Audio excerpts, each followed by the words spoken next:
Well, good evening.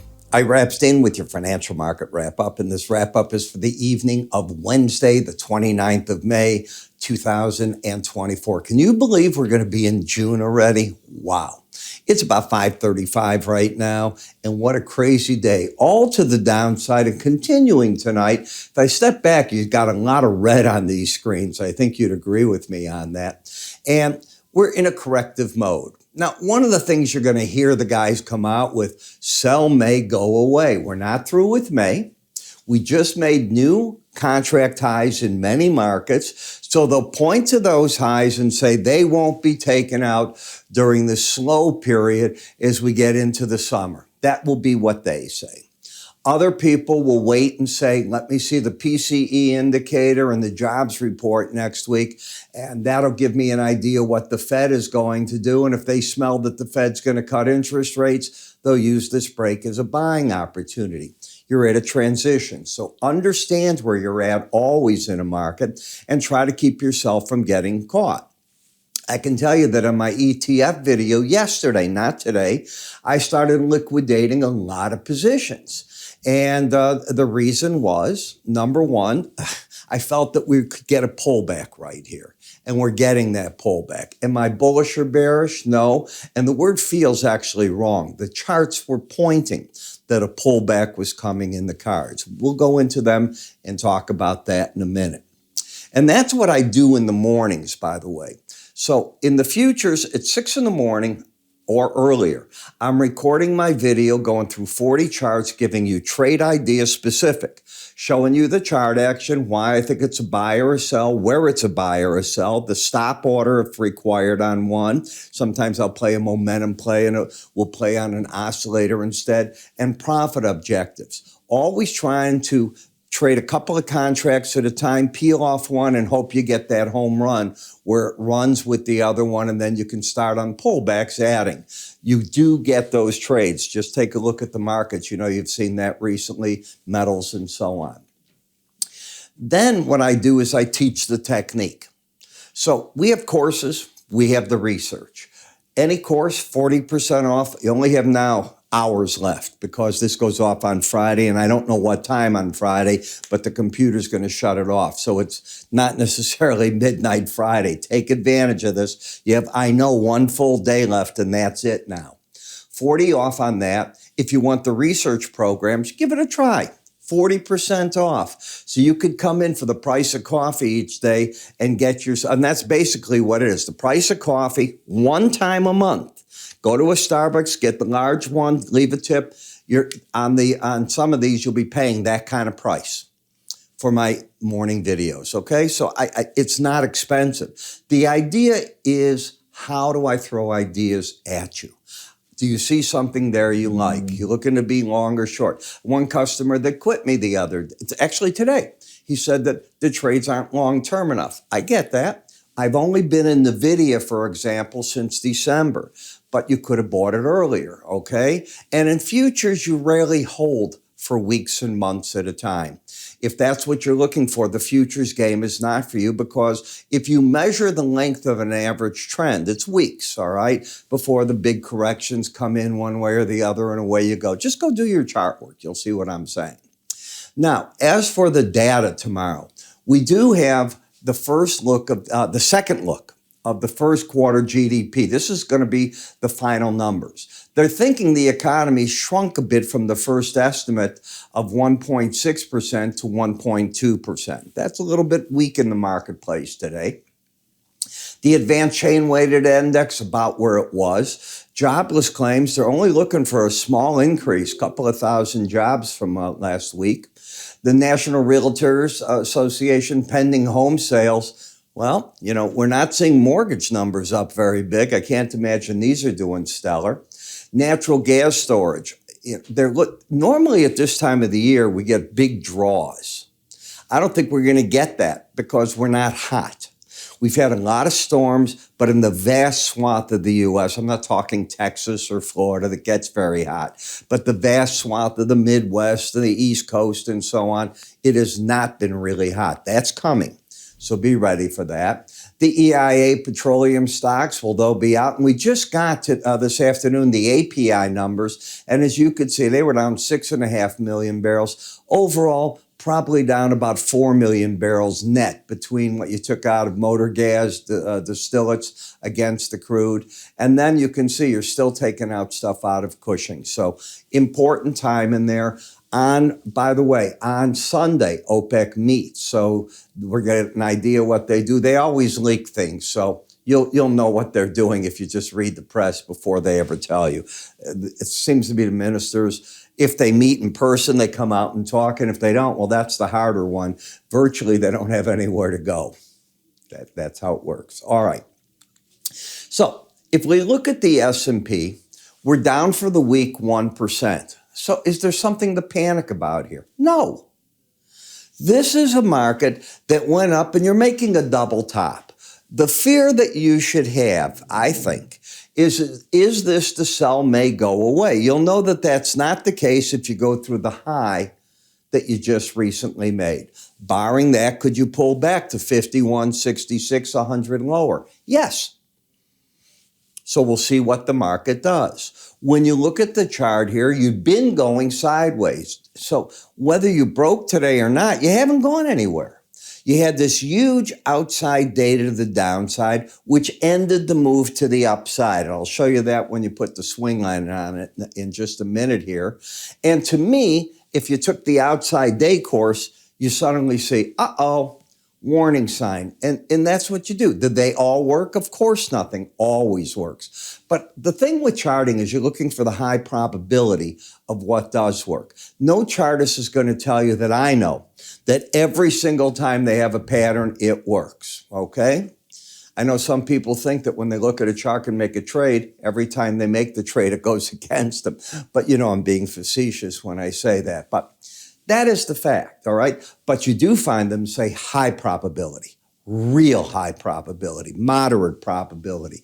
That's what you look to see. What type of trade is it? This has been a market that's just been going sideways. Is it consolidation or a top is what you've got to ask yourself, and you don't rush it. The market starts telling you. And for the moment, it's a top. With today's action, you've confirmed lower highs, lower lows. So until you take out yesterday's high, that's what would break the pattern in what's called a downtrend, lower highs, lower lows. That's where you're at. Where's the market's battleground? The 18-day average of closes, which is what I call the line in the sand. And you will hear me continually point out to you that when markets go up, they'll fight a battle at that for the next direction. When they rally back, they'll fight it to see if they can get through it. And then you just keep going. Go on, do your own chart work. You're going to see how these patterns just show themselves to you over and over. So you're at the point now for the next 48 hours where the market's going to try to make a decision. What next? That's the big key. As I look at it, and I'm telling you, these guys are going to come out, you're going to hear the guys that say, sell may go away, point to the high that you just made and say, until that's taken out, we've got that edge in the market where the market's going to churn for the summer. We'll see.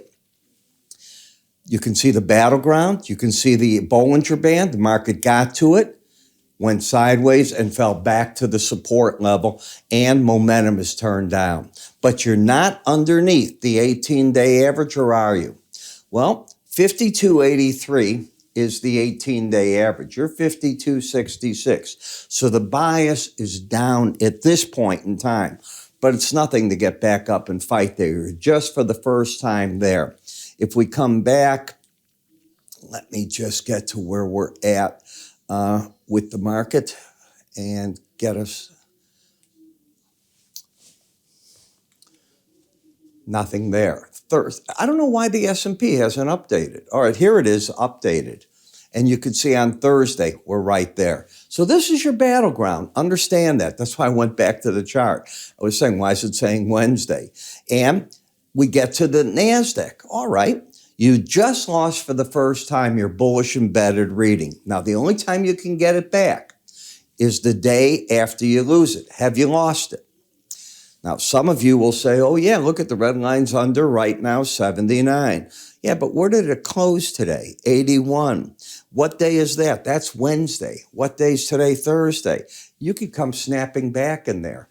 Your warning sign, in other words, the hairs in the back of your neck should be standing out and going, uh-oh, if I'm long, I got to be careful right here. If it loses that, the odds are it'll fall back to the 18-day average before it gets up and makes a new high on this move.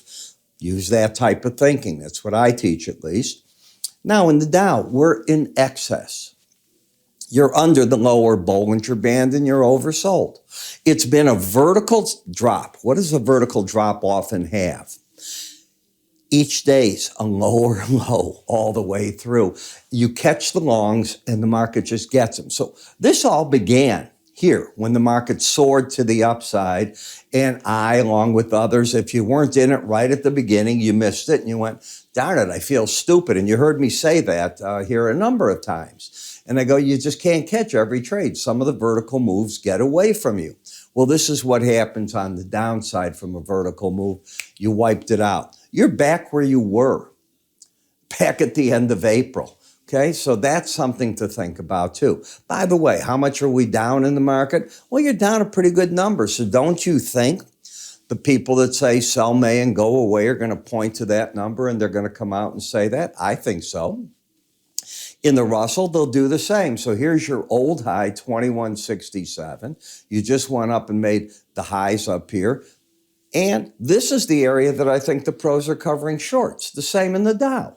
You're down so much, I think the pros will take money off the table if they're on the short side. This market, unlike the Dow, had a much easier trend. Lower highs, lower lows. The question is, did you want the risk? The first battleground, I said, should be the 100-day average in the 18. And you're still there. You haven't left that battle. You're right there with the Bollinger Band. This is where I think the pros cover their shorts. We then get to the bonds and the notes. And again, I am not of the opinion the Fed is going to do a darn thing. And I think you've got to look at the 2-year note and say, that darn market's up to 5%. Wow. And we saw the auctions didn't go well this week. That pushed these markets down.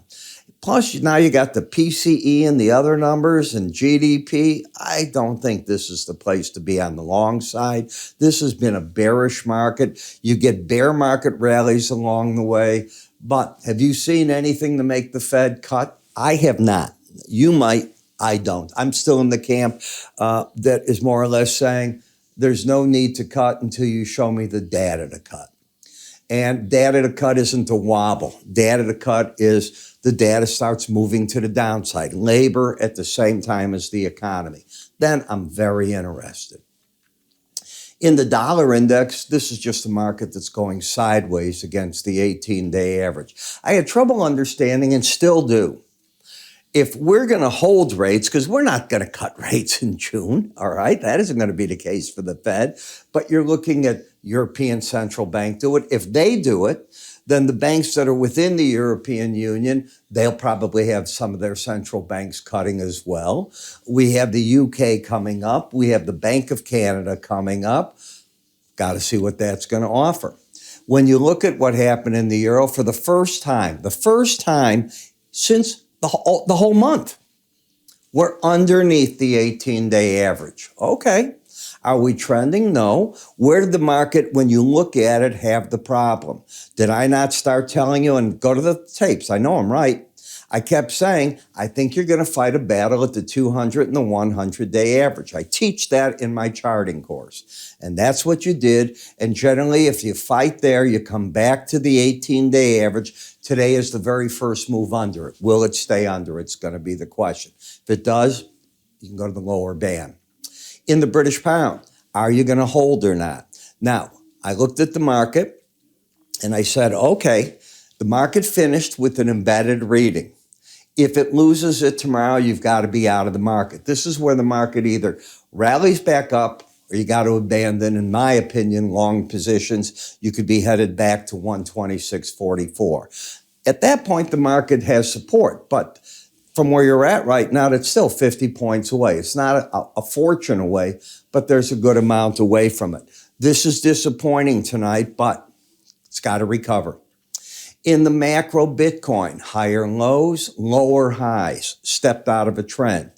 We then look at August. It's time to move to the August Brent. The July goes off the board tomorrow versus, and I did the August WTI.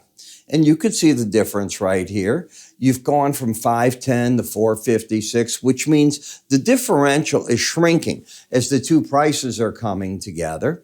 And you got up the past 48 hours, hit the Bollinger Bands, and you know what I teach, the first challenge, you normally get thrown back. Same thing here, not trending, by the way. Gasoline got up to the 18-day average in the past 48, and for good measure, it went to the 100 and just ran out of its steam. Okay, so we got that rally off the Memorial Day. Does the market get another rally for July 4th?